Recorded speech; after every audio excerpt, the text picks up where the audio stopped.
PM Modi और राष्ट्रपति Macron के बीच हुई द्विपक्षीय बातचीत में दोनों ही नेताओं का फोकस आतंकवाद को जड़ से मिटाने पर रहा।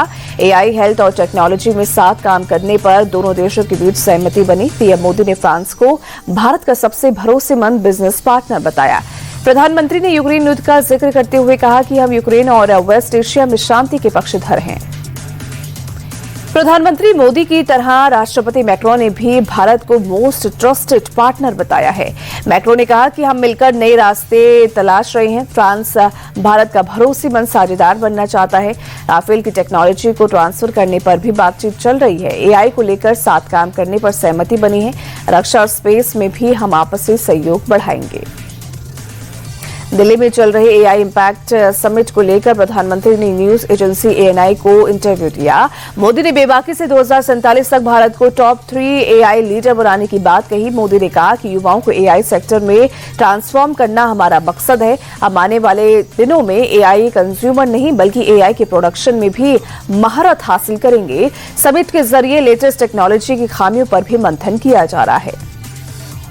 महाराष्ट्र में देवेंद्र फडणवीस सरकार ने पिछड़े मुस्लिम वर्ग को दिए गए 5% आरक्षण का फैसला रद्द कर दिया है।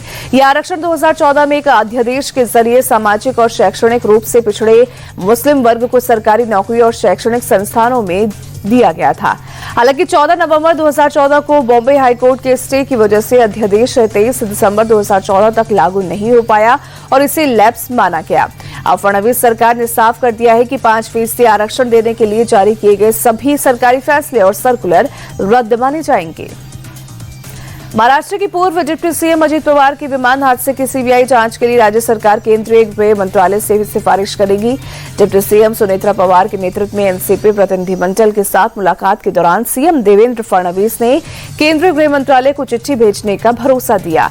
एनसीपी नेताओं ने अजित पवार के विमान हादसे की वजह की तय तक जाने के लिए केंद्रीय एजेंसी से जांच करवाए जाने पर भी जोर दिया।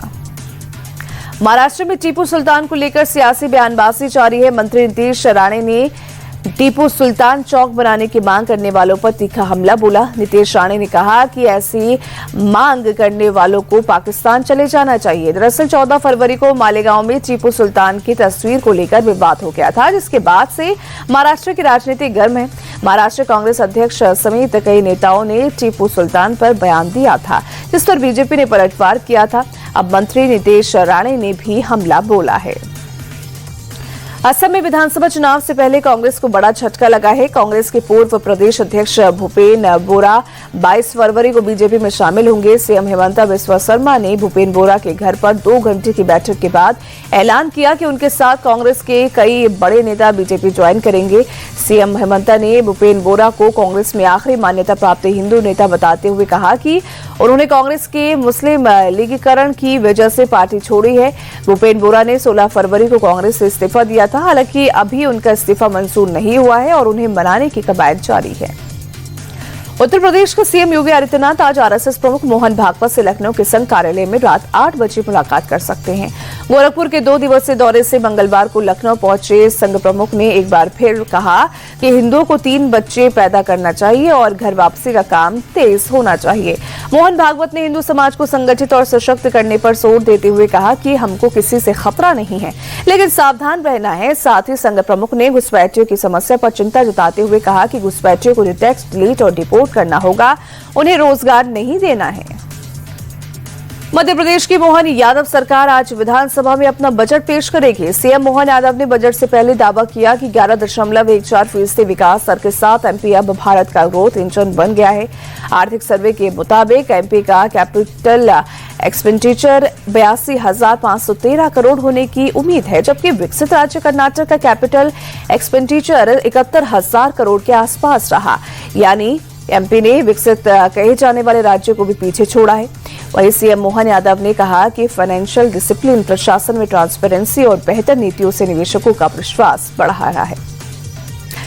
लोकसभा स्पीकर के एआई वीडियो मामले में कांग्रेस नेताओं की मुश्किलें अब बढ़ सकती हैं। लोकसभा सचिवालय ने इसे ब्रीच ऑफ प्रिविलेज और कंटेम्प्ट ऑफ हाउस माना है और कांग्रेस के आईटी डिपार्टमेंट से जुड़े 9 बड़े नेताओं को नोटिस भेजा है।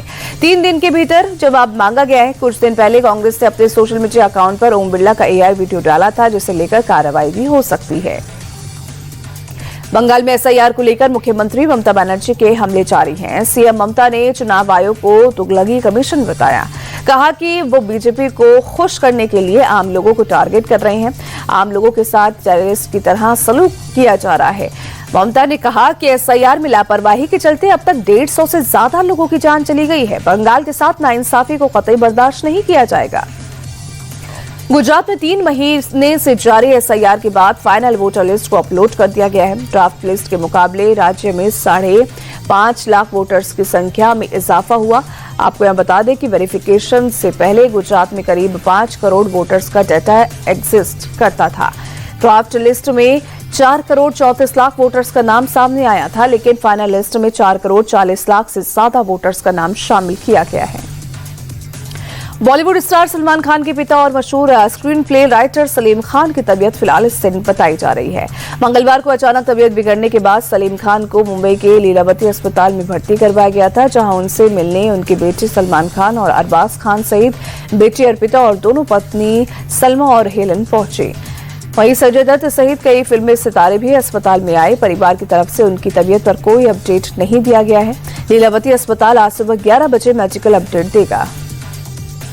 मुंबई के बोरीवली में वेस्टर्न एक्सप्रेसवे पर वेस्ट की चलती बस में आग लग गई। वेस्ट के अंतर्गत चलाई जाती है एयर कंडीशन बस अचानक आग का गोला बन गई। समय रहते सभी यात्रियों को बस से बाहर निकाल लिया गया। मौके पर पहुंची फायर ब्रिगेड की टीम और स्थानीय लोगों की मदद से आग पर काबू पाया गया। बताया जा रहा है कि टेक्निकल फॉल्ट की वजह से बस में आग लग गई और गनीमत ये रही कि बस के यात्रियों की कोई नुकसान नहीं पहुंचा। उत्तर प्रदेश के कौशाम्बी में बीच सड़क पर पलट गया तेज रफ्तार तेल टैंकर। टैंकर के पलटते ही भीषण आग लग गई। टैंकर से ड्राइवर और क्लीनर ने कूदकर जान बचाई। लोगों के मुताबिक सड़क पर चलते हुए ट्रक का संतुलन बिगड़ने से टैंकर पलट गया। मौके पर पहुंची पुलिस और फायर ब्रिगेड की टीम ने आग पर काबू पाया। हादसे के बाद नेशनल हाईवे पर करीब 10 किलोमीटर लंबा जाम लग गया। टैंकर की आग बुझने के बाद हाईवे पर ट्रैफिक बहाल किया गया। उत्तर प्रदेश के बुलंदशहर में 2 पक्षों के बीच जमकर मारपीट हुई। दोनों पक्षों की तरफ से लाठी डंडे के अलावा जमकर पत्थरबाजी भी हुई। मामूली कहासुनी होने के बाद मामला हिंसक हो गया और दोनों तरफ से एक दूसरे पर हमले किए गए। दोनों पक्षों के बीच करीब आधे घंटे तक सड़क रण क्षेत्र बना रहा। वहीं मामले की जानकारी मिलने के बाद मौके पर पहुंची पुलिस ने हालात काबू में कर जांच शुरू कर दी। पुलिस के मुताबिक शिकायत मिलने के बाद आरोपियों के खिलाफ कड़ी कार्रवाई होगी। उत्तर प्रदेश के रामपुर में पटवाई थाना इलाके में पत्थरबाजी की घटना सामने आई है। गांव के 2 पक्षों में जमीनी विवाद में जमकर पत्थर बरसाए गए। मारपीट में एक पक्ष के करीब आधा दर्जन लोग घायल हो गए। पुलिस ने मारपीट की जानकारी के बाद 4 आरोपियों को गिरफ्तार किया है। पीड़ित पक्ष के मुताबिक ग्राम प्रधान पक्ष के दबंगों ने घरों में घुसकर महिलाओं के साथ भी मारपीट की थी। घरों और गाड़ियों में भी तोड़फोड़ की गई। वहीं मारपीट का वीडियो सोशल मीडिया पर वायरल हो गया। दिल्ली के रोहनी में अस्पताल परिसर से नवजात बच्चे की चोरी के बाद अस्पताल में हड़कंप मच गया। परिवार वालों की शिकायत के बाद एक्शन में आई पुलिस ने दिल्ली मेरठ एक्सप्रेसवे से नवजात बच्चे को बरामद कर लिया।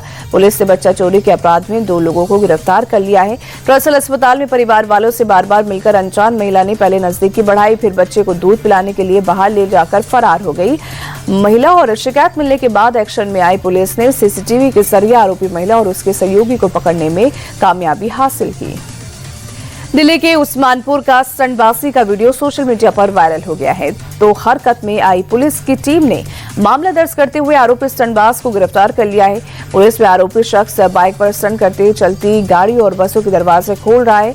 पुलिस ने मामले का संज्ञान लेते हुए आरोपी शख्स पर बीएनएस की धारा 281 मोटर व्हीकल एक्ट के तहत मामला दर्ज कर लिया है। छत्तीसगढ़ के बिलासपुर में व्यापारी से गन पॉइंट पर लूट की वारदात को बदमाशों ने अंजाम दिया। कार से आते समय व्यापारी से कैश सहित कीमती सामानों को बदमाशों ने लूट लिया। व्यापारी को डराने के लिए बदमाशों ने फायरिंग भी की। लूट के दौरान बिजनेसमैन से मारपीट भी की गई। बाइक और वैन से आए बदमाशों ने वारदात को अंजाम दिया। पुलिस की टीम मौके पर पहुंचकर जांच में जुट गई है। मौके से बाइक और वैन बरामद की गई। गोली का खोखा भी बरामद किया गया। पुलिस के मुताबिक 3 बदमाशों ने लूट को अंजाम दिया। चेक बाउंस मामले में 13 दिन तिहाड़ जेल में बिताने के बाद अभिनेता राजपाल यादव बाहर आ गए हैं। अंतरिम जमानत पर रिहा होने के बाद राजपाल यादव ने कोर्ट और देश की जनता का शुक्रिया अदा किया। राजपाल यादव ने कहा कि 2027 में मुझे बॉलीवुड में 30 साल पूरे हो जाएंगे। देश का बच्चा बच्चा और पूरा बॉलीवुड मेरे साथ रहा है। अगर कोई आरोप है तो मैं जवाब देने के लिए तैयार हूं। अदालत ने राजपाल यादव को 18 मार्च तक की राहत दी है। अमेरिका में न्यूयॉर्क के एक चर्च में हुए ब्लास्ट में एक पादरी और फायर फाइटर सहित 5 लोग बुरी तरह से जख्मी हो गए हैं। चर्च के आसपास गैस की महक की खबर मिलने पर जांच के लिए जब फायर फाइटर्स की टीम पहुंची तभी भट्टी को चालू किए जाने पर ब्लास्ट हुआ। पुलिस ने धमाके के पीछे किसी क्रिमिनल साजिश से इनकार किया है। रूस के लेनिनग्राद में एक मिलिट्री पुलिस की कमांड इमारत जोरदार धमाके के साथ तबाह हो गई। अचानक हुए इस धमाके में अब तक 3 लोगों की मौत हो गई है, जबकि 3 से 4 लोगों के मलबे में दबे होने की आशंका जताई जा रही है। इमारत में अचानक हुए ब्लास्ट की वजह से अभी तक साफ नहीं हुआ है। पुलिस ने लापरवाही और सुरक्षा नियमों के उल्लंघन का मामला दर्ज किया है। T20 वर्ल्ड कप में पाकिस्तान को करारी शिकस्त देने के बाद भारत आज नीदरलैंड के खिलाफ अपना आखिरी लीग मैच खेलेगा। मुकाबला शाम 7 बजे अहमदाबाद के नरेंद्र मोदी क्रिकेट स्टेडियम में होगा। जीत की हैट्रिक लगा चुके भारत की पहले ही सुपर 8 में एंट्री हो चुकी है। टीम इंडिया के असिस्टेंट कोच सितांशु गोटक ने कहा कि नीदरलैंड के खिलाफ उन ज्यादा प्रयोग करने की उम्मीद नहीं करते। सिचुएशन के हिसाब से 1-2 बदलाव हो सकते हैं। कुछ सीनियर खिलाड़ियों को आराम दिया जा सकता है। अर्शदीप सिंह की टीम में वापसी हो सकती है। अहमदाबाद में भारत बड़ा स्कोर बनाने की कोशिश करेगा। नीदरलैंड के खिलाफ T20 विश्व कप मुकाबले से पहले टीम इंडिया ने नेट सेशन में जमकर अभ्यास किया। टूर्नामेंट में अब तक खाता नहीं खोल पाए अभिषेक शर्मा ने 1 घंटे से ज्यादा समय तक बल्लेबाजी की। इस दौरान उन्होंने गगनचुंबी शॉट लगाई। अभिषेक ने वरुण चक्रवर्ती की ऑफ स्पिन के खिलाफ काउ कॉर्नर और डीप कवर क्षेत्र को निशाना बनाया। 23 गेंदबाजों के खिलाफ अभिषेक ने पुल और विकेट के पीछे पिकअप शॉट लगाए। तीनों तरह की गेंदबाजी के खिलाफ अभिषेक ने छक्के जड़े। तिलक वर्मा और रिंकू सिंह ने भी नेट में स्पिनरों के खिलाफ अभ्यास किया।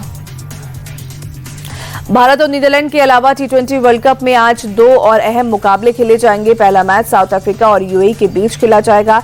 दिल्ली के अरुण जेटली स्टेडियम में मैच सुबह 11 बजे शुरू होगा। साउथ अफ्रीका सुपर 8 में जगह पक्की कर चुका है, जबकि यूएई की टीम टूर्नामेंट से बाहर हो चुकी है। आज का दूसरा अहम मुकाबला पाकिस्तान और नामीबिया के बीच दोपहर 3 बजे कोलंबो में होगा।